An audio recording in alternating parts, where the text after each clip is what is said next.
그렇죠. 제가 제일 쓰지 않는 말, 위험하다고 생각하는, 이게 가스라이팅이라고 생각하는데, 저는 평신도라는 단어가 굉장한 가스라이팅이라고 생각합니다.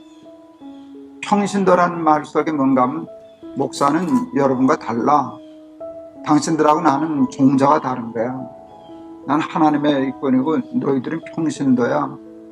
나는 목자고 너희들은 양이야. 뭐 이런 게 굉장히 이건 오래된 가스라이팅이에요.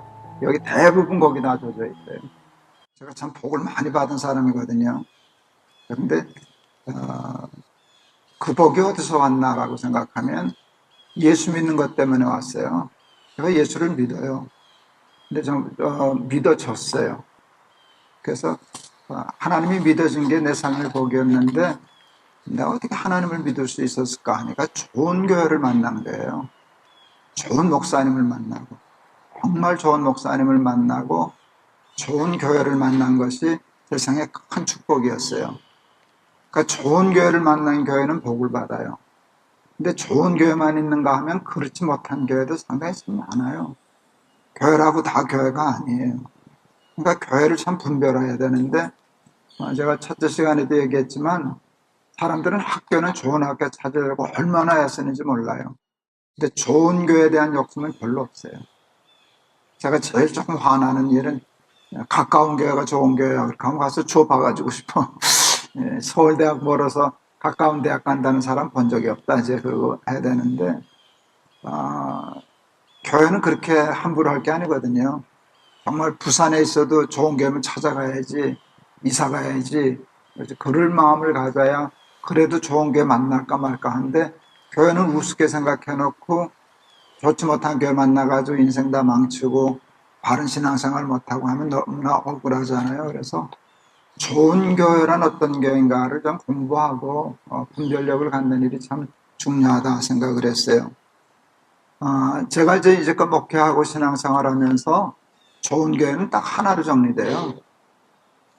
복잡하지가 않아요. 하나님이 주인이신 교회가 좋은 교회다. 아주 단순하죠. 하나님이 주인이신 교회가 좋은 교회예요. 그러면 그렇지 않은 교회, 좋지 않은 교회는 누가 주인일까요? 사람이 주인인 교회가 좋지 않은 교회예요. 근데 교회는요, 이게 정신을 바짝 차리지 않으면 처음에는 하나님이 주인인 교회에서 시작을 해요. 근데 시간이 갈수록 주인이 바뀌어요. 교회가 작고 교회가 어려울 때는요, 주인 노릇 안 해요. 제가 71년대 신학교를 갔어요. 신학교를 갔는데 20명이 정원인데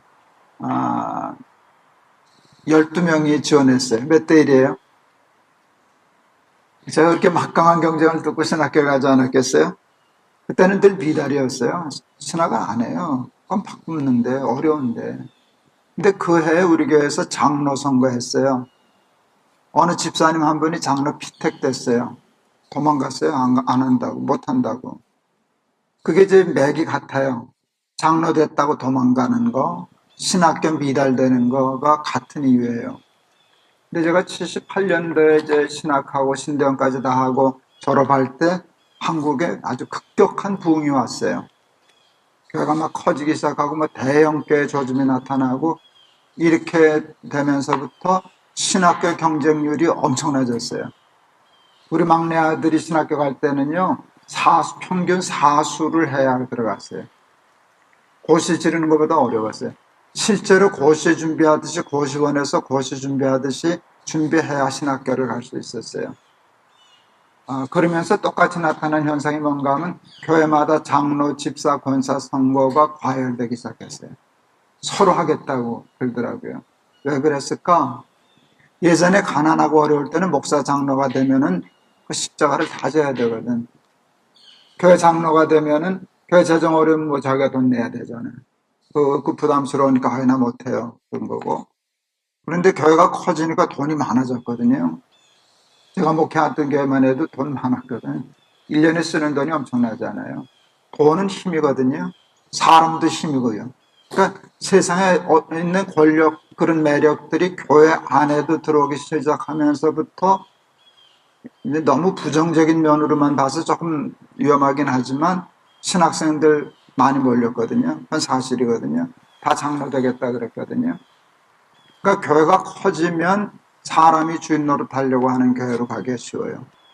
중세 교회가 핍박받고 환난받고 어려울 때는 주인 없었어요. 하나님만 주인이기 때문에 건강하고 깨끗하고 아름다운 교회였어요. 이게 교회가 이제 공인을 받고 국교가 되면서, 교회는 국교가 되는 일이 위험한 일이에요. 그러니까 예수 안 믿으면 안 되는 때가 되니까 교황의 권위가 왕보다 높아졌거든요. 왕이 쩔쩔맸어요. 그 교회살이 있다 보니까 어느 왕이 교황한테 잘못 보여가지고요, 눈길을 맨발로 와서 무릎 꿇고 빌었어요. 며칠을 빌었다 그러더라고요. 왕이, 한 나라의 왕이. 그렇게 되면은 교회가 썩어요. 사람이 강해지고 사람이 높아지고 사람이 주인 노릇하기 시작하면 교회가 부패하는데, 중세교회가 그렇게 타락했듯이 지금 우리 한국의 교회도 똑같은 위기에 있어요. 교회가 커지고 부흥하고 성장하고 대형화되면서 큰 교회 목사 장로 괜찮거든요. 큰 교회 권사 집사 노릇하는 거 만만치 않거든요. 그런 예수 믿는 딴재미들이 들어오면서부터 교회는 약해지겠죠. 제가 이제 이 시작하기 전에 가스라이팅 얘기를 했었는데, 그 교회 안에 그런 기득권층이 생겼어요. 목사도 힘이 생겼고요. 목사가 다 그런 건 아니에요. 그런데 그랬고, 장로들이 힘이 생기면서 교인들을 가스라이팅을 해요. 맹종하게. 이제 보통 순종이란 말, 순종이 제사보다 나으니라 그러는데, 하나님께 나한테 순종하는 것이, 목사에게 순종하는 것이 하나님께 순종하는 것이다. 나한테 충성하는 것이, 주의 정을 잘 섬기는 것이 하나님께 충성하는 것이다. 그렇게 교묘하게 하면 순수한 교인들이 그냥 넘어가요. 그래서 주의 정을 잘 섬기면 복을 받고, 뭐 어느 교회 장로 목사한테 못되게 그러더니 차 사고로 죽었대, 뭐 이런 허튼 소리 하고, 그게 그대로 먹히거든요. 이렇게 먹혀서 점점 목사나 장로나 교회 안에 기득권층이 생기고, 이렇게 되면 교회가 힘을 잃죠. 지난 시간에도 얘기했을는지 모르는데, 꽤 오래전에 어느 지방에 큰 교회를 갔어요. 한 100년쯤 된 큰 교회를 갔는데, 거기에는 장로석이 따로 있더라고요. 까만 높은 데다가 단을 만들고 까만 벽돌로 아무나 못 들어오게 쪽문을 달아놓고 책상 놓고 이런 팔걸이 의자 놓고 예배를 드려, 장로님들만. 제가 부흥 집회 갔다가 나도 대단하지. 설교 안 하고 대놓고 거기 장로님도 앉아 계시는데 저거 허무시라고. 이 교회에는 저거를 허물기 전에는 부흥 없다고. 근데 왜 그랬는가 하면 그거 진짜거든요.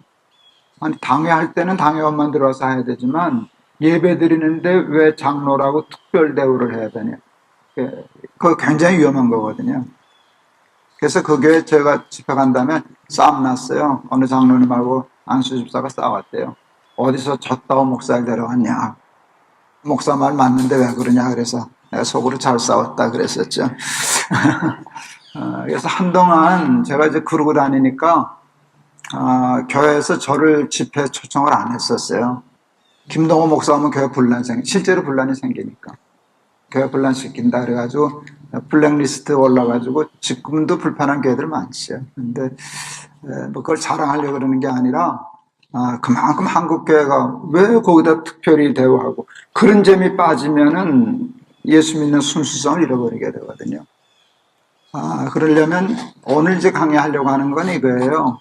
목사가 제일 위험한데, 목사는 누군가를 정확히 알아야 되는데 목사에 대한 착각이 좀 있어요. 그래서 오늘은 목사에 대한 얘기를 하고, 다음 시간에는, 다음에 제가 할 때는 장로는 누군가를 한번 얘기하고 싶어요. 목사가 누굴까? 목사는 누구예요? 하나님의 종 나왔네. 또 맞아요. 또 하나님의 종, 성직자, 그렇죠? 뭐 주의 종, 성직자, 사자, 뭐 이런 얘기를 해요. 맞지 뭐. 목사가 주의 종이지 뭐 사탄의 종이겠어요? 그렇죠? 목사가 성직자죠. 성직자죠. 근데 굉장히 중요한 게 있어요. 목사만 주의 종이고 목사만 성직자냐라는 거예요. 이게 이제 굉장히 중요한 거예요. 베드로전서 2장 9절에 너희는 택하신 족속이요 왕 같은 제사장이라 말씀하시잖아요. 여러분 그러니까 너희는 택하신 족속이요 왕 같은 제사장이라는 말이 성직자에 대한 제사장, 성직자, 주의 종 얘기잖아요. 그런데 성경은 목사는 택하신 족속이요 왕 같은 제사장이라고 얘기 안 했어요. 너희는 그랬어요. 그러니까 여기 너희는 누구예요? 저와 여러분이에요. 그러니까 저도 제사장이죠. 근데 여러분은 제사장 아니냐? 여러분도 제사장이라는 거예요. 직업은 다 달라요. 하는 일은 다른데 목사만 주의 종이고 목사만 성직자라고 하는 것은 성경적인 사고방식은 아니에요. 우리 목사들은 그 얘기 하기 싫어하지만 다 주의 종이고 다 성직자예요. 이제 제 개인 얘기를 좀 많이 하는데 저희 막내가 목사잖아요. 근데 옷장사 하잖아요, 지금. 그 목사 생활 잘 하다가 이제 벌써 6년 됐는데 빈티지 옷가게를 한단 말이죠. 걔가 아버지 집 빈티지 옷가게 하면 어떨까 저한테 물었을 때 목사가 무슨 옷가게 사장을 해? 그 생각 안 해. 그 생각을 안 했어요. 하고 싶으면 하지 뭐. 왜 안 하냐면 저는 옷가게 사장 노릇하는 것이나 교회 목사로서 목회하는 것이나 차별이 없다고 생각했어요. 다 하나님의 일인데 그 일을 잘하면 그 일을 통해서 하나님의 나라가 이루어지는 것이고 그게 왕 같은 제사장의 일이지 우리는 꼭 목사하는 일은 성스러운 일이고 높은 일이고 이렇게 해서 자꾸 이렇게 차등을 둬요. 차별을 해요. 그래서 그렇죠. 그래서 제가 제일 쓰지 않는 말 위험하다고 생각하는 이게 가스라이팅이라고 생각하는데 저는 평신도라는 단어가 굉장한 가스라이팅이라고 생각해요. 평신도라는 말 속에 뭔가 하면 목사는 여러분과 달라. 당신들하고 나는 종자가 다른 거야. 난 하나님의 일꾼이고 너희들은 평신도야. 나는 목자고 너희들은 양이야. 뭐 이런 게 굉장히 이건 오래된 가스라이팅이에요. 여기 대부분 거기다 젖어 있어요. 그래서 아까 얘기한 것처럼 주의 종을 잘 섬기면 목사한테 잘해주면 좋지. 그거 잘못된 건 아닌데 신격화하고 이렇게 되면 굉장히 위험한 건데 이런 전략을 가장 노골적으로 잘 쓰는 사람은 무당이거든요. 근데 교회 안에 그런 무당 같은 생각이 들어올 여지가 너무나 많으니까 그거는 경계해야 된다. 목사 함부로 뭐 아무렇게나 대하고 괴롭히고 그러라는 얘기가 아니에요. 그냥 목사도 똑같은 교회 종이고 우리가 똑같은 하나님의 일하는 사람인데 목회라고 특별할 거 없다 라고 하는 것이에요. 제가 이제 이 얘기할 때 이제 날기사하면서 굉장히 여러 번 한 얘기인데요. 저희 교회 김천에서 다니던 교인이 있었어요. 높은 뜻순위교 시절에 정신 나간 사람이지 김천이 오더라고. 매주로 오더라고요. 오는데 제가 그 김천에 집에 갈 길이 있어서 그 집에 신방을 갔어요. 설렁탕 집인데 가까운 게 가시라고 너무 지나친 거라고 김천에서 어딜 매주로 오느냐고 애들 데리고. 근데 그분은 그 얘기를 하시더라고요. 자기는 미식가가 돼서 좋은 음식 있다면 서울도 가고 경주도 간다고. 자기 마음에 드는 예배 드리러 왜 서울 못 오냐고 할 말이 없더라고요. 근데 그분이 한 얘기가 정말, 그분이 이제 암으로 돌아가셨는데, 목사님 저는 설렁탕 한 그릇을 끓여도 예수님 대접하는 마음으로 끓여요. 예수님 마음으로 대접하는 끓여요. 그래서 모든 일을 최선을 다해요. 근데 뼈가 제일 중요한데 어느 날 뼈가 잘못 와가지고 전 좋지 못한 국물이 나왔대요. 그 이제 사장이 뽀얀 국물이 나와야 되는데 누런 국물이 나왔다는 거예요. 10시간을 끓였을 때. 그 뼈가게 주인이 사과하면서 그랬대요. 오늘 하루만 커피 프림을 타시죠. 그럼 뽀얘지니까. 그 못 먹는 뼈 아니니까. 그런데 우리 집사님 그랬다고 하더라고요. 가게 문 닫고 그 다음날 써붙였대요. 오늘은 재료가 나빠서 장사 못합니다. 내가 소름 끼치네. 지금 얘기해도 소름 끼치는데. 그분은 설렁탕 장수 아니에요. 성직자지. 그러니까 모든 예수 믿는 사람이 자기 직업을 그렇게 예수님 대접하는 마음으로 옷가게 하고 설렁탕 장사하고 그러면 내가 교회 목회를 하고 설교하는 거하고 뭐가 다르냐. 이거는 성스러운 일이고 그것은 속된 일이냐? 그건 성경적인 사고방식이 아니에요. 사람들은 자꾸 성과 속을 나눠요. 그리고 성직자 평신도 이거 참 좋아해요. 근데 하나님 앞에서는 하나님 한 분만 넣고 우리는 모두가 다 평등해요. 남자나 여자나 종이나 자유인이나 다 주 안에서 하나이지 높고 낮은 건 없어요. 하는 역할에 구별은 있어요. 목사가 하는 일이 있고 장로가 하는 일이 있고 교회가 하는 일이 있고 그 구별이 있는데 차별은 없어요. 근데 우리는 자꾸 구별을 차별화하려고 그래요. 옛날에 우리나라가 그 양반과 쌍놈으로 나눴죠. 반상문화라 그러죠. 이렇게 사람을 계급화하는 거에 가장 나쁜 것이죠. 그리고 또 나빴던 문화가 있어요. 사농공상 아시죠? 사농공상은 그 하는 직업이에요. 직업이 뭐를 결정을 했는가 하면 지위를 결정했어요. 하는 일이 지위를 결정했다고. 그러니까 목사가 하는 일이 있고요. 장로가 하는 일이 있고 그런데 교회 안에도 꼭 사농공상적인 사고방식이 있어요. 목사가 하는 일은 제일 높은 일이고 장로가 하는 일은 그 두 번째쯤 되는 거고 집사가 하는 일은 세 번째쯤 되는 거고 구별이 있을 뿐인데 다 차별화돼서 계급화돼서 교인들을 컨트롤하려고 그래요. 근데 여기에 빠져들면 이제 교회가 점점 사람 중심으로 옮겨가게 돼요. 이단 교회는 교주가 왕이죠. 왕을 넘어서죠. 왕보다 더한 신이 되죠.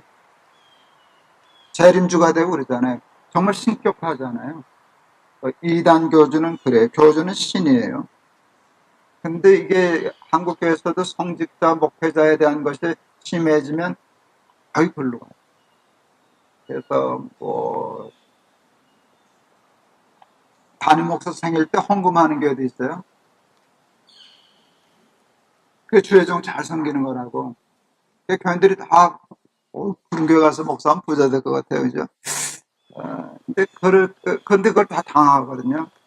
그래야 이제 복 받는 줄 알고 다 그러고 다니는데 그렇게 되면 목사는 타락할 수밖에 없고 교회는 바보 될 수밖에 없어요. 저는 그러면 목사를 제가 목사인데 이 목사는 목사를 뭐라고 생각해요? 어떻게 정의할 거야? 저는 전문직으로 이해해요. 목사 얘기하면 난 프로다. 저는 프로 정신은 강해요. 제가 프로거든요. 왜 프로예요? 난 이게 내 직업이거든. 저는 목사를 직업이라고 생각해요. 이게 이제 굉장히 파격적인 생각이에요. 사실은 오늘 이제 페이스북 누구 댓글에도 요즘 목사들은 소명감이 없고 그냥 월급쟁이들 같다고 이제 그런 얘기를 하는데 저하고는 생각이 달라요. 사실은 제가 목회하던 교회 옆에 제법 큰 교회 목사님이 계셨는데 부임해서 2달 동안 자꾸 장로들하고 다퉈요. 그걸 알았어요. 근데 갔더니 2달 동안 그 목사님 월급을 안 받으셨더라고요, 교회에서. 아무개 목사 왜 월급을 왜 안 받았어? 그랬더니 저한테 이렇게 얘기했어요. 우리 장로들이 나를 월급쟁인 줄 알아. 기분 나빠서 안 받았다는 거예요. 내가 놀려먹었어요. 그럼 월급 받으면 월급쟁이지 월급쟁이가 따로 있냐? 네. 나는 월급쟁이다 그랬어요. 난 진짜 난 월급쟁이라고 생각하거든요. 내가 정당한 일을 하고 교회에서 월급 받는 일은 속된 일이 아니에요. 그걸 함부로 월급쟁이라는 말로 그렇게 싹건 취급하는 일은 이게 진짜 우리가 가스라이팅 당한 거예요. 월급쟁이가 뭐 어때서? 월급쟁이는 속되고 받은 건 다 받으면서 월급쟁이 아니라고 그러고 자기는 너희들하고 다르다 그러는 거 이게 무슨 이상한 논리잖아요. 난 월급 받는데 저는 돈 많이 벌려고 교회 목사 된 건 아니지만 저는 그 예산 적할 때 장원들이 예산할 때 목회자도 생활비 작게 하면 난 싸웠어요. 더 달라고. 아마 목사가 월급 더 달라고 싸운 건 나봐. 쉽지 않아요. 그렇게 되면 완전 사람 우습게 여겨요. 근데 왜 그런가 하면 나는 담임 목사는 그래도 어느 정도 되기 때문에 그러는데 우리 부목사도 그럼 못 살아. 그럼 내 부목사도 위해서 싸운다고요. 노조를 결성할까 뭐 이런 장난 같은 생각도 하고 그랬었는데 그 약점 잡아가지고 자꾸 그러는 거 싫어서 더 주셔야 된다고. 근데 나는 정당하게 일하고 월급 받고 월급 받은 만큼 열심히 일하는 것은 정직한 일이고 건강한 일이라고 생각했어요. 그 대신 나는 월급 받은 만큼 책임감이 있으니까 잘해야 해. 저에게 목표를 가르쳐 주신 목사님은 저한테 프로 정신을 가르쳐 주셨어요. 그건 굉장히 저한테 중요했어요. 김 목사, 이 다음에 목회를 할 때, 장회를 하는데, 김 목사가 생각지도 못한 얘기를 장회 시간에 장로님으로부터 1년에 2번 들으면 사표내. 자격 없어. 왜냐? 장로님들은 일주일 내내 장사하느라고 가일하면서 교회를 하는 사람이야. 너는 일주일 내내 교회만 생각하는 게 직업이잖아. 한 번은 실수로 생각을 놓칠 수 있다 치자. 2번씩이나 생각을 뺏겠다는 건 자격 없는 거야. 너는 프로야. 그건 굉장히 중요한 거예요. 저는 프로예요. 어떤 분들이 이렇게 얘기를 해요. 이제 목사님 설교 한편 준비하는데 얼마나 시간을 쓰세요? 나는 그 질문이 잘못됐다고 생각해요. 설교가 책상에서 몇 시간이나 나오는 건 줄 알아요? 그렇지 않아요. 저는 이렇게 얘기해요. 신학대학 가서부터 지금까지 시간이 걸린 거예요. 모든 설교는 그 과정. 그 신학교 가서 조직신학, 뭐 성서신학, 교회사, 역사신학 뭐 이런 거 다 배우고 교육전도사부터 이런저런 하고 시행착오 하고 하여튼 모든 것들이 다 쌓여서 한 편의 설교가 만들어지는 거예요. 외과 의사가 맹장 수술을 해요, 여러분. 맹장 수술을 하면 그걸 옆에서 이렇게 한 달만 지켜보면은 나도 할 수 있을 것 같아. 이게 한 달만 지켜보고 이렇게 하고 이렇게 하는구나. 그래서 하면 되는데 그래도 내가 한 달만 지켜보고 맹장 수술하면 돼요, 안 돼요? 하면 난 감옥에 가야 돼요. 약은 진료는 아무나 하면 큰일 나는 거예요. 이게 직업적인 전문성이에요. 직업적인 전문성이에요. 근데 할 수도 있는데 만에 하나 돌발적인 사고가 나면 대처할 수가 없어요. 근데 의사들은요, 맹장 수술 하나 하는 것 같아도 그게 뭐가 실력이 쌓여서 되는가 하면 의과대학 들어가서부터 배운 모든 것들이 종합이 돼서 그 일을 해야 안전한데.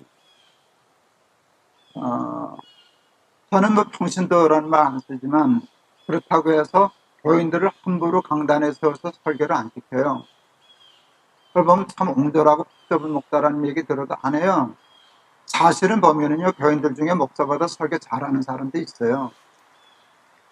잘할 수도 있지만 그걸 일반화시키면 아주 위험해져요. 그러니까 설교라고 하는 일이 그렇게 만만한 게 아니에요. 이게 굉장히 여러 가지 작업과 그걸 통해서 하나가 이루어지는 거예요. 야, 그런데도 목사가 그렇게 설교하냐? 뭐 할 말이 없어. 야, 목사도 그렇게 설교하는데 신학도 안 하고 평생 그것에 매달리지도 않은 사람이 하면 얼마나 더 잘하겠냐? 제가 이제 그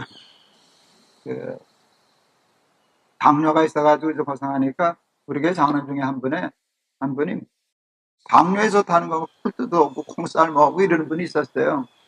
저는 안 먹어요, 원칙적으로. 약은 약사에게, 진료는 의사에게. 이게 제가 건강 지키는 굉장히 중요한 원리예요. 근데 뜯어다 주는 건 고맙잖아요. 나 위해서 그러니까 고맙습니다 하고 받아요. 근데 안 먹어요. 나중에 들켰지, 뭐, 장로한테. 그랬더니 되게 섭섭해 하시더라고. 그래서 목사님 의사도 오진해요. 그러더라고요. 나도 알아요.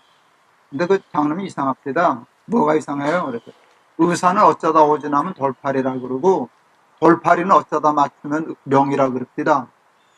나는 확률적으로 의사가 오진한다는 거 알지만 확률적으로 그 사람이 적어요. 나는 나보다도 다른 사람의 말보다도 난 의사 말 믿어요. 제가 나름대로 그 건강을 지키는 굉장히 중요한 것은요. 저는 의사를 전폭적으로 신뢰해요. 거기에 대한 반론을 가진 사람도 있어요. 근데 의사 믿는 게 차라리 나아요. 다른 이런저런 말 귀 넓어가지고 듣다가는 건강 다 망치거든요. 그래서 그렇듯이 저는 목사는 전문직이라고 생각해요. 그래서 월급을 받는 거라고 생각해요.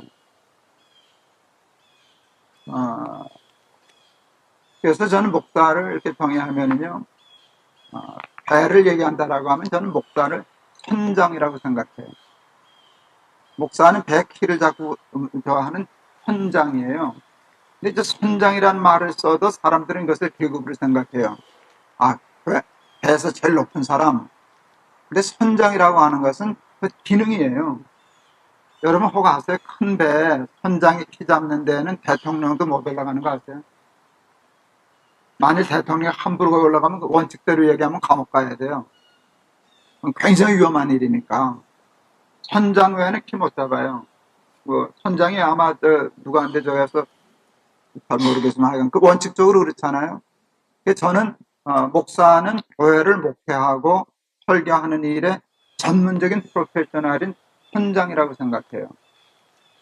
그런데 선주는 아니에요. 여러분, 선장이 다 선주죠? 선주와 선장은 되게 달라요. 근데 선주가 선장해요? 야, 이건 내 배야. 이건 내가 돈 주고 샀어. 하고 선주가 가서 키 잡으면 그 배는 타산해요. 그러니까 선주는 절대 선장 자리가 앉지 않아요. 그것을 굴욕으로 생각하지 않아요. 그것을 선장을 건방지다고 생각하지 않아요. 당연히 커리어를 보고 너 그 라이선스 땄어? 선장 그거 있어? 너 얼마나 경력이 있어? 실력이 있어? 그거 보고 돈 많이 주고 거기다 앉혀요. 그러고는 전권을 그 배에 대한 키는 거기다 맡기는 거예요. 그게 선장이에요. 근데 선주는 아니에요.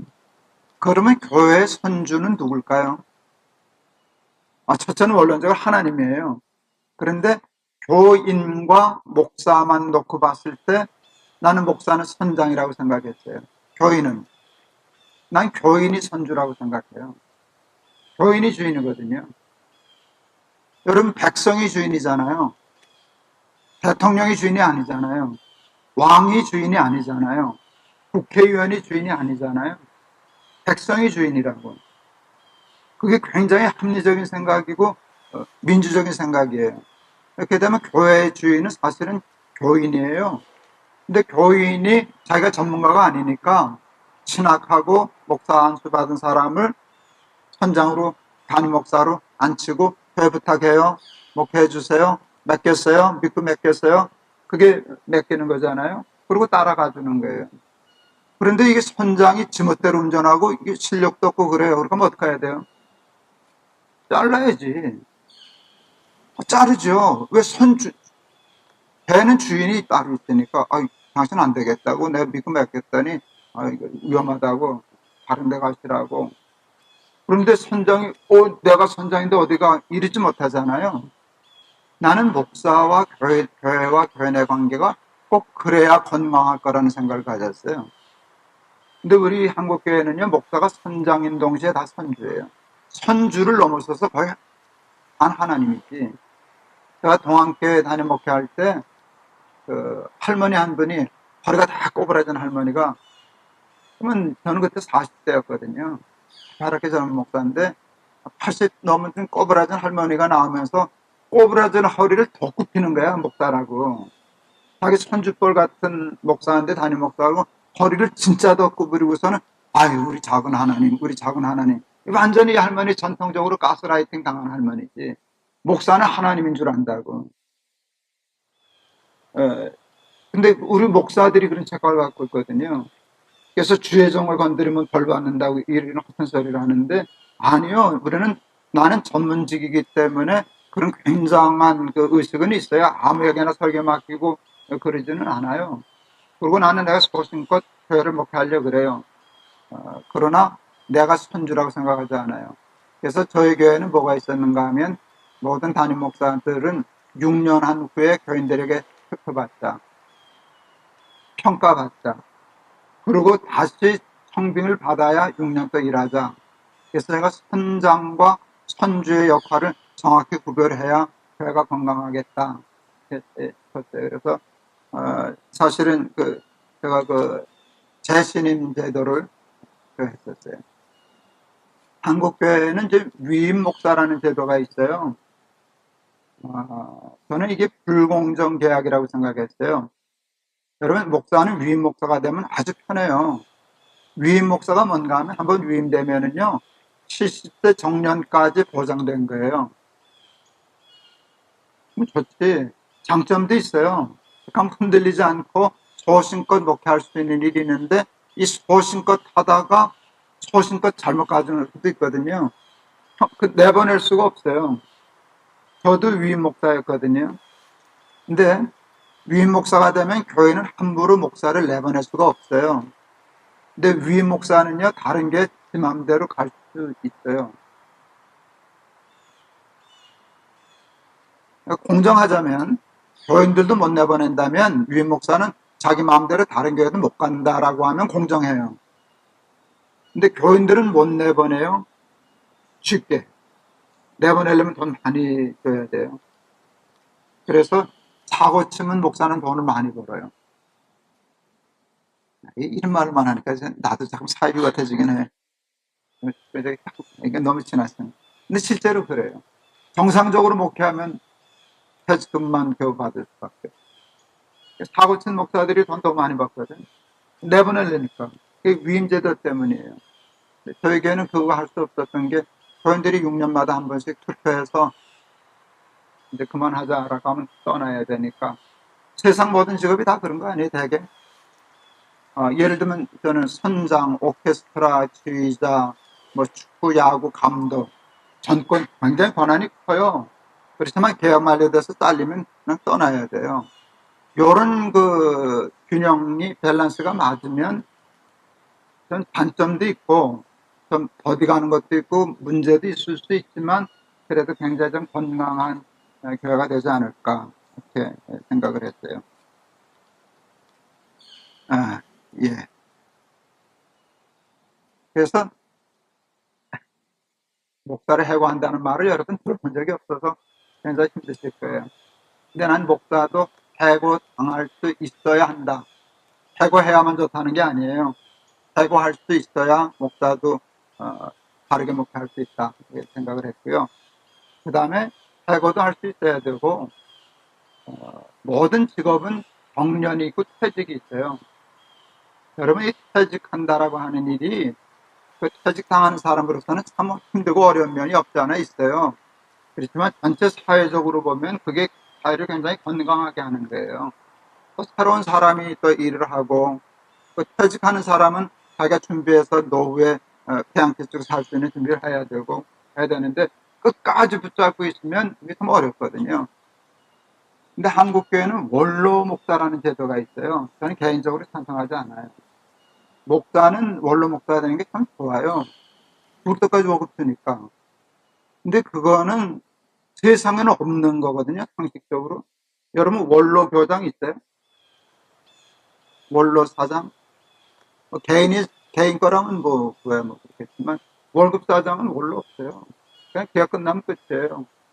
근데 목사만 원로가 있는데, 끝나고도 그거는 그냥 상황처럼 남아있기 쉽고, 계속 일 안 하는데도 걔가 월급 주고, 이거는 죄정을 잘 섬긴다라고 하는 면에서 생겼지만 저는 상식적이라 생각하지 않았어요. 그리고 거기에 장점이 분명히 있기도 있겠지만 전체적으로 사람이 주인 노릇하는데 더 영향력을 많이 끼치지. 그래서 정직한 정확한 퇴직이 있는 교회가 좋겠다 싶었어요.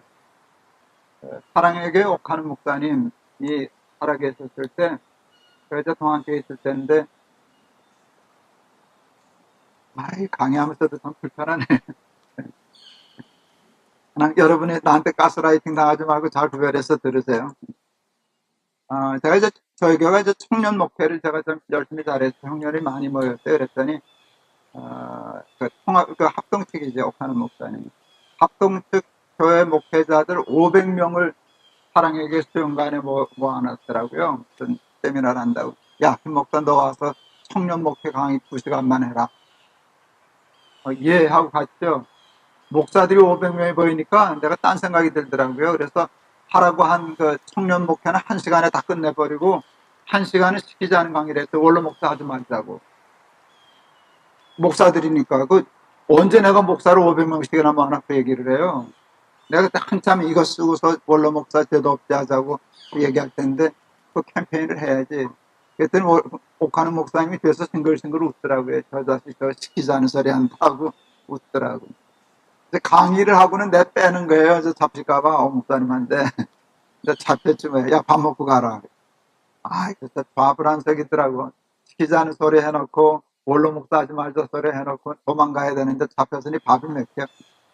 목사님 거기 앉아있고 옆에 또 합동주 목사님 옆에 계시는데 옆에 있는 목사님이 옥 목사님인데 질문을 하시더라고요. 목사님은 원로 목사 하실 겁니까? 그랬더니 나한테 대답을 하시더라고요. 야, 김 목사, 네 말이 맞기는 맞아. 그런데 그 부임이 와서 죽으면 어떡하냐? 자기가 이렇게 열심히 해서 한 거를 부임이 와서 다 죽으면 그 수습을 해야 되지 않냐? 이제 목사님이 그 얘기를 했는데 도망가려고 그러다가도 나는 또 그러면 또 들이받아요. 이 버릇없는 목사가. 목사님 그런다고 죽이 밥 됩니까? 원로 목사가 개입해서 죽이 밥 되는 법 없습니다. 괜히 물 만들기도 쉽죠. 내버려 둬야 죽이 밥 되는 수는 있어도 원로 목사 손대서 죽밥 되는 법은 없습니다. 그랬더니 웃으시더라고요. 제가 그때 그 목회자들한테 원로 목사 하지 말자 그러면서 제가 이런 비유를 했어요. 목회는 어차피 릴레이 아니냐. 예수 모실 때까지 내가 하다가 다음 부임자에게 넘겨주고 바톤 타쳐야 되는데 릴레이에 있어서 가장 중요한 게 바톤 타치를 정확하게 하는 거더라. 언제나 보면 미국이 릴레이의 최강자예요. 여자도 그렇고 남자도 그렇고. 근데 거의 완벽한 금메달 후보였던 미국 여자 계주팀인가가 이게 떨어뜨려서 떨어진 적이 한 번 있어요. 바톤 타치 떨어지면 끝이잖아요. 내가 그 얘기를 했어요. 그 원로 목사 제도 이게 바톤 타치를 잘못해서 떨어뜨려서 문제다 그랬더니 거기 있던 목사님 한 분이 재밌는 얘기를 하더라고요. 목사님 떨어뜨리는 게 문제가 아니고요. 죽은 놓지 않는 게 문제입니다. 그랬어요. 제가 얼마나 웃었는지 몰라요. 제가 와서 생각했어요. 왜 목사들은 두고 안 놓으려고 그럴까? 근데 그게 꼭 이제 물론 노역 때문도 많아요. 근데 다 모든 원로 목사가 다 노역 때문에 그러는 게 아니에요. 양심적인 다 나만 교회 사랑하고 그분들은 교회를 다 그렇지는 않아요. 그런데 제가 이 생각을 했어요. 100m씩 뛰어요, 400m. 내가 뛰어서 여기다 넘겨줬어요. 이 사람은 이제 스타트에서 뛰는 거예요. 한 10m는 이 스타를 뛰는 목사가 빠를까요? 달려오던 목사가 빠를까요? 있잖아요. 그러니까 이게 답답한 거야. 이게 언제 가냐, 얘 그렇게 뛰어가지고. 그러니까 안 놨는 거야, 내가 도와준다고. 근데 그 놔야 얘가 뛰어요. 이게 10m만 지나면 이제 이 사람은 짐 되는 거예요. 그럼 끌고 못 가. 빨리 놔주고 믿고, 너 지금은 저거 그래도 나보다 더 잘 뛸 수 있어 하고 딱 놔주고 하나님께 맡겨야 이게 목표가 릴레이가 잘 되는데, 그냥 자기가 다 아니면 안 되는 줄 알고 붙잡고 쫓지를 않으니까 한국이 어려워지는 게 아닌가. 그런 생각을 했어요. 그래서, 저희가 이제 목회하면서 이제 만든 거는 우리 목사는 6년마다 재신임한다. 그리고 이제 나중에도 좀 얘기를 하겠지만은 6년 하고는 1년 쉰다. 안식년 한다. 교인들한테 재신임 받으면은 다시 목회를 하고 아니면 다른 교회 1년 동안 쉬게 해주는 동안에 다른 교회가 있어야 한다. 그 다음에 원로 목사하지 않는다. 은퇴하면 그냥 깨끗이 교회 떠난다.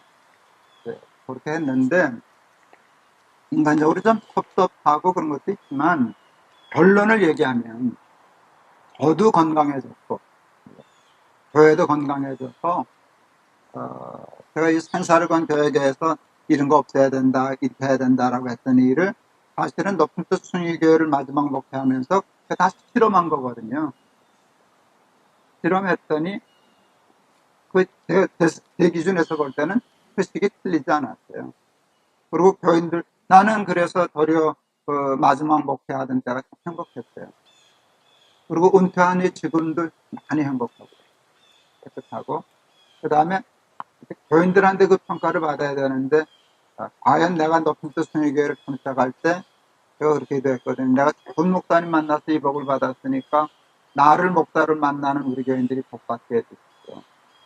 내가 좋은 교회를 만나서 이런 복을 받았는데 우리 높은 뜻 충의교회를 자기 교회로 삼은 우리 교인들이 제가 받은 복을 받게 해주십시오. 그 기도는 했었어요. 근데 그건 우리 교인들한테 물어봐야 돼. 그래서 또 걱정했습니다. 그러니까 첫째 강의는 요만큼 좀 하고 조금 쉬었다가 두 번째 강의 저희 피탁한 강의입니다. 목사에 대해서. 그래서 사실은 많은 목회자들이 좀 싫어해요, 이 강의. 저 하기도 좀 힘들어하고 그러는데 이제 이러다가 또 모든 목사를 다 그런 목사로 서강령 기준 보지 마시고 잘 분별해서 가스라이팅은 당하지 말자. 목사는 전문가로서 인정하고 존중하고 잘할 수 있도록 밀어드리자. 그러나 천주는 아니다. 하나님도 아니다. 우리가 교회 주인은 하나님이고 교인이 주인이다. 이런 밸런스를 잘 맞추면 건강한 교회 유지하는 데 도움이 되죠. 고맙습니다.